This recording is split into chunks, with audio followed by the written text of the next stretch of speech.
अब वो तुम्हारे घर आ रहे हैं। वो होगा जो पहले नहीं हुआ। मेरे बच्चे, व्यर्थ में चिंता मत करना। मेरी इस बात को याद रखना। बस जो आज मैं बताने वाली हूँ, केवल उसे पर भरोसा रखो। मेरे बच्चे, भरोसा रखना होगा।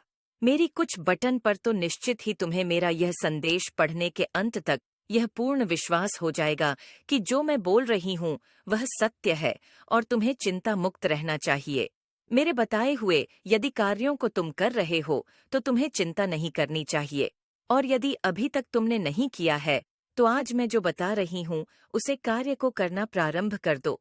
और कुछ कार्य ऐसे हैं जिन्हें करना बैंड कर दो। जैसे ही तुम मेरी बोली हुई बात पर विश्वास रखकर अमल करोगे, धीरे धीरे तुम देखना, तुम्हारे आने यह भविष्य में तुम्हें समस्या या चिंता करने की आवश्यकता ही नहीं पड़ेगी, क्योंकि परेशानियां तुमसे कोसों दूर रहेगी। मेरे बच्चे, अगर तुम्हारा मित्र बहुत गरीब है और तुम्हारे पास धन की कोई कमी नहीं है, जब वह तुम्हारे पास सहायता मांगने के लिए आया तो तुमने उसकी आंखों में झांक विश्वास झलक रहा था और उसकी आंखों में देखते हुए विश्वास से प्रश्न हो रहे थे, वह तुम पर कितना विश्वास करता है।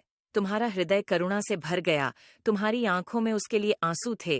तुम चाहते थे कि तुम उसकी मदद करो पैसे देकर, लेकिन तभी तुम्हारे मां में प्रश्न उठा कि तुम मुझे पैसे की मदद कर, डॉग तो कुछ दिन बाद उसके पैसे समाप्त हो जाएंगे और तुमसे फिर मदद मांगेगा।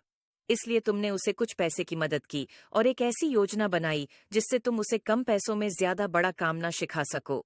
यह मैं जानती हूँ कि पैसे में तुम भी बहुत बड़े इंसान नहीं हो, लेकिन तुम उसे गरीब, जो तुम्हारा दोस्त तुमसे भी गरीब है,